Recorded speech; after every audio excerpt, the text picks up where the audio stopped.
when you're slowing the economy, you're trying to put people out of work. That's your job, is it not? Not really. We're trying to restore price stability. No, you're trying to raise not wages. You're trying to raise the unemployment rate. That means I know you don't like the phrase, so let me strike it. You're trying to raise the unemployment rate, are you not? No, we're not trying to raise it. We're trying to realign supply and demand, which could happen through a bunch of channels, like, for example, just job openings. We're not trying to mess with jobs. We're just trying to realign supply and demand, which euphemistically means we want to lessen demand by doing away with consumers having disposable income and money to spend, meaning we're gonna mess with their jobs. Like, let's just keep it real. I don't know why Jerome Powell is hiding from that. In previous hearings, in previous speeches, he made it pretty clear that in increasing interest rates, people are gonna lose their jobs. And I'll explain why that is in just a moment.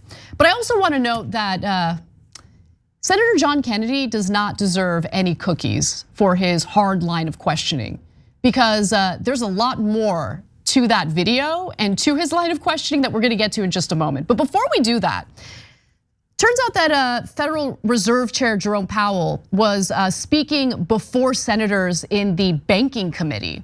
And they're asking him about inflation, whether or not the quick pace of rising interest rates is really the right way to go. They're concerned about a recession. And I do want to go to one more snippet of his interaction with Senator Kennedy, because Jerome Powell knows this is about jobs. And in this clip, I think it's kind of clear. In order to get inflation down from 6.4% to, let's say, 4.4%, and the unemployment rate is going to have to rise to 7% based on history. That's what the record would say. Yeah, that's what the record will say. Now, as I mentioned earlier, we'll go back to Kennedy's exchange with Powell in just a moment, because there was an agenda behind what Kennedy was doing, and it's not a good one. Now, the agency does plan on raising interest rates. The central bank, I should say, is planning on raising interest rates higher than they previously expected. And that is something that Jerome Powell was open about, because inflation, it's so stubborn. I mean, we thought we were doing a good job in controlling it, but it seems pretty stubborn, and we need to go even further when it comes to increasing interest rates. Let's watch. Although inflation has been moderating in recent months, the process of getting inflation back down to 2% has a long way to go and is likely to be bumpy. As I mentioned, the latest economic data have come in stronger than expected, which suggests that the ultimate level of interest rates is likely to be higher than previously anticipated. If the totality of the data were to indicate that faster tightening is warranted, we'd be prepared to increase the pace of rate hikes.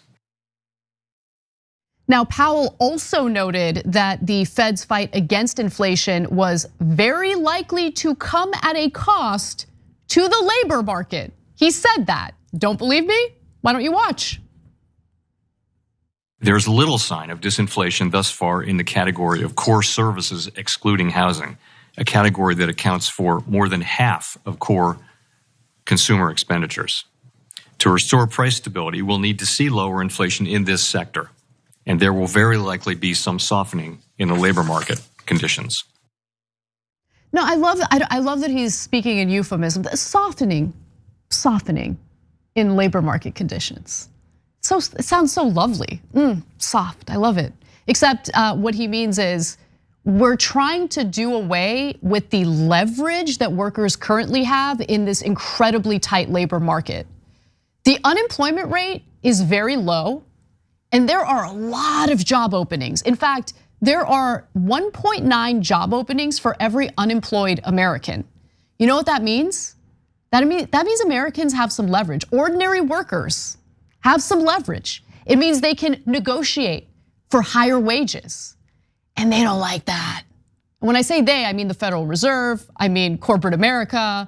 They don't like workers having that leverage. They don't like workers getting paid more. They want to squash that, because that is exactly what will do away with some portion of the demand side of our economic system. So that's the thinking.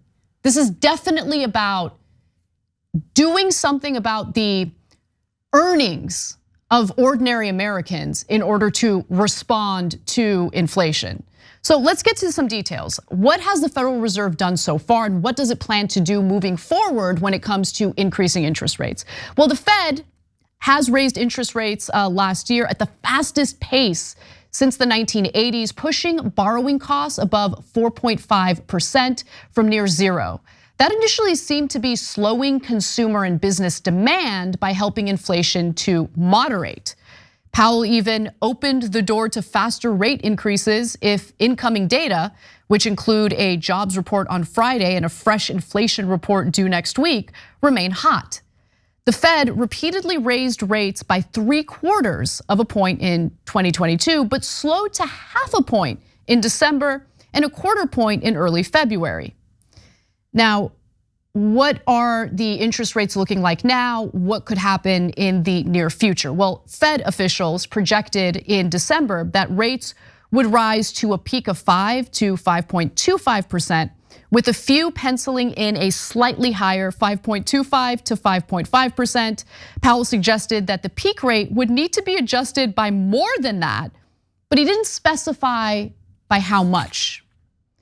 Now, Powell also, it's just really interesting because I think he's starting to catch on to the fact that the way this system works is incredibly unfair and screwed up when it comes to ordinary people, when it comes to ordinary workers. Because all the focus has been on the earning power of workers rather than, well, let's just keep it real, the price gouging that's been taking place by companies.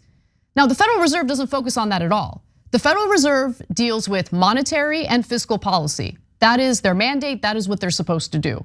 And so when we talk about monetary policy, that's when we talk about things like quantitative easing, where they buy assets from companies to provide liquidity to these corporations. When it comes to fiscal policy, that's when we talk about the interest rates. And so with the interest rates increasing in order to tamp down inflation, that is the Federal Reserve's efforts in engaging in fiscal policy. Now, the fear is that Powell is trying to drive up unemployment, of course, and that's a legitimate fear. And we should be concerned about that. However, there are, again, currently 1.9 job openings for every unemployed American, meaning that they have a lot of leverage. So it could be that the Federal Reserve is just trying to significantly decrease the number of jobs available. But how would that happen by increasing interest rates?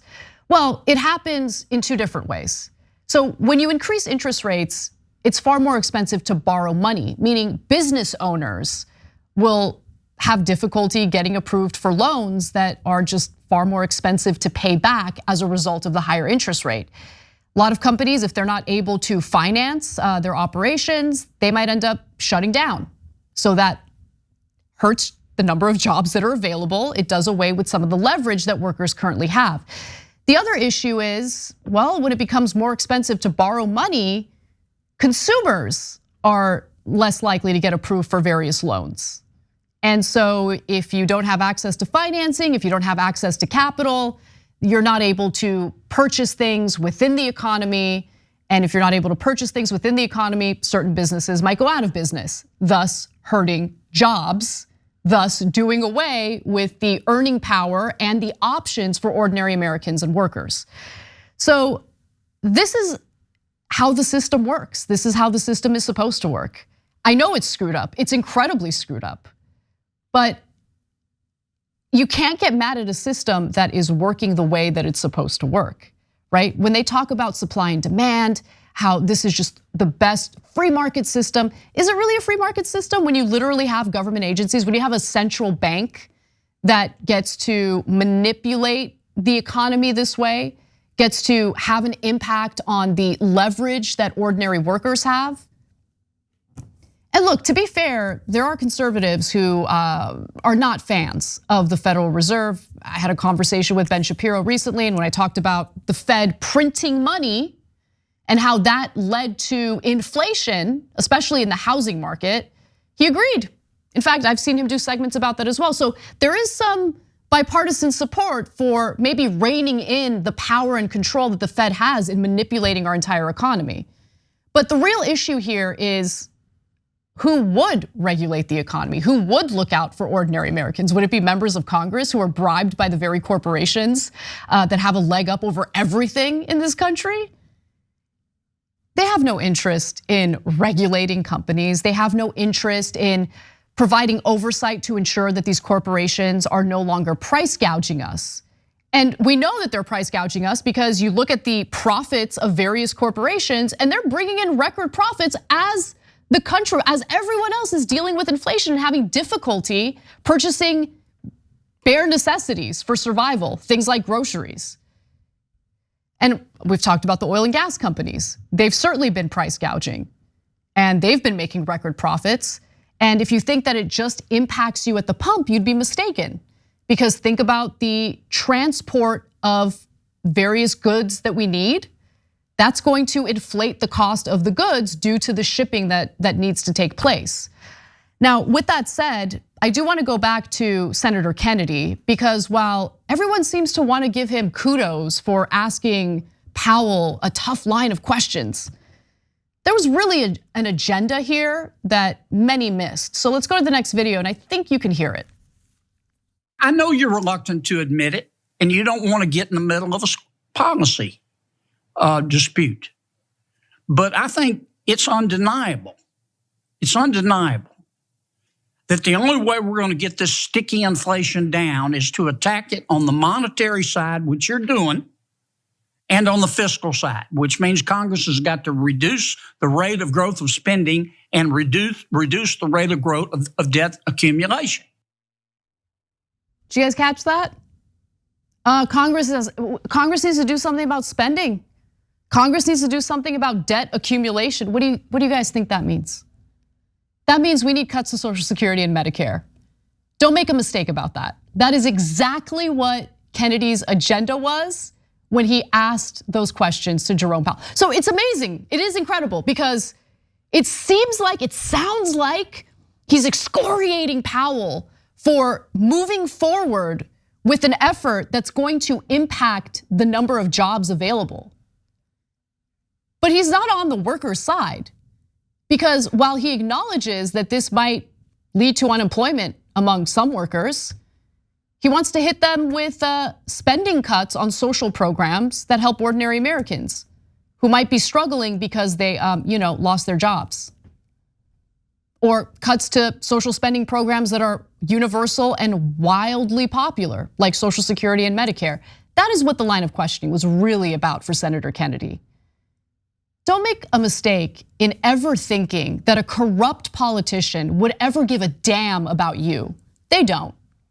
And Kennedy, with his fake Southern accent, is a great example of the disgusting and pathetic dysfunction that we have in our system. Thanks for watching The Young Turks, really appreciate it. Another way to show support is through YouTube memberships.